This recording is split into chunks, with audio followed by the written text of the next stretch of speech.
Para hadirat, yakni para anggota binaan yang dirahmati oleh Allah Subhanahu wa taala. Pada kesempatan pagi hari ini saya akan memaparkan tentang esensi toleransi di dalam berbangsa dan bernegara.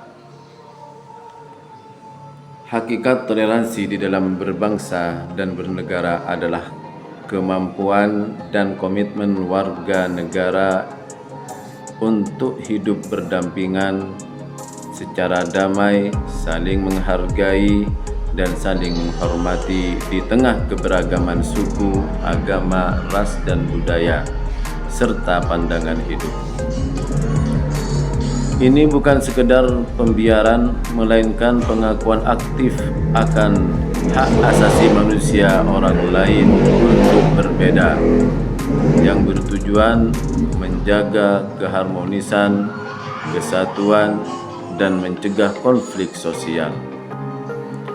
Baiklah para hadirat yang dirahmati oleh Allah Subhanahu wa taala, hal ini sesuai dengan apa yang difirmankan oleh Allah Subhanahu wa taala di dalam Al-Qur'an, "Wa ma arsalnaka," dan saya tidak mengutus kamu wahai Muhammad illa rahmatan lil alamin, kecuali untuk menyebarkan kasih sayang kepada seluruh alam.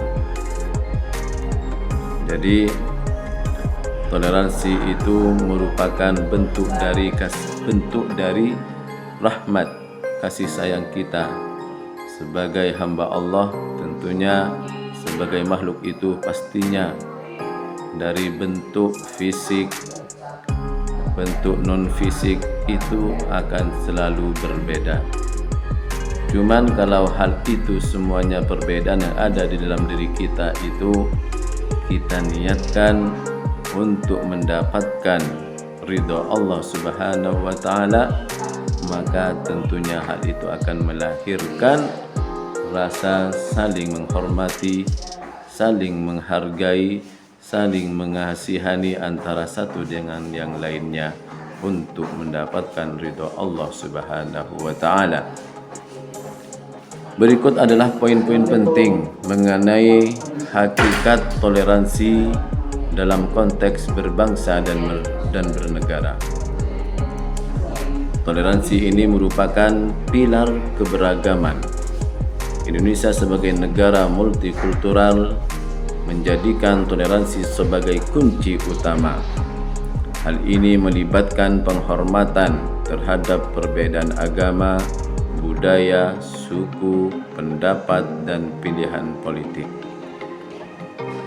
Toleransi merupakan pengamalan dari nilai Pancasila yang ada di sila pertama, yaitu ketuhanan yang Maha Esa, dan juga yang ada di sila ketiga, yaitu persatuan Indonesia.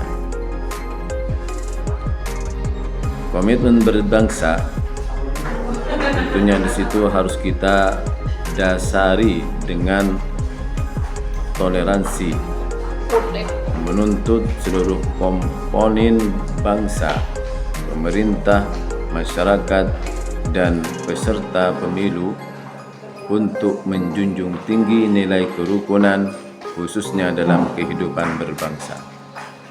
Baiklah para hadirat, anggota binaan yang dirahmati oleh Allah Subhanahu wa taala.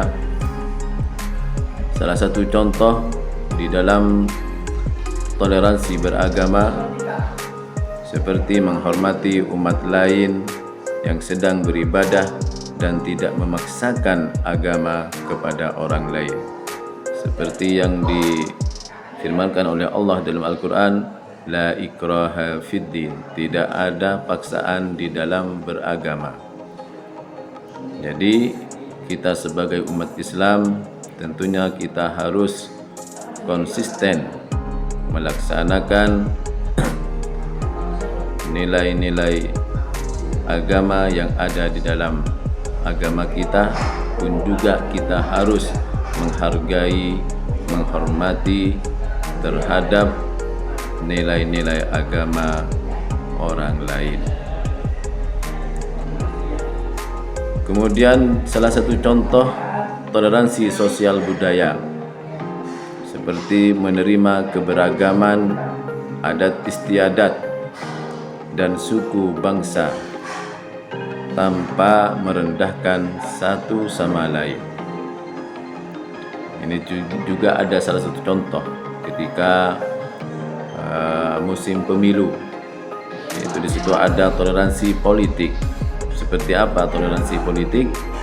Menghargai perbedaan pilihan politik, terutama dalam proses pemilihan umum atau pemilu. Hal ini yang bisa saya sampaikan. Semoga hal ini menjadi ilmu yang bermanfaat dan barakah bagi kita semuanya. Sallallahu ala sayyidina Muhammadin wa ala alihi wa sahbihi wa sallam, walhamdulillahi rabbil alamin.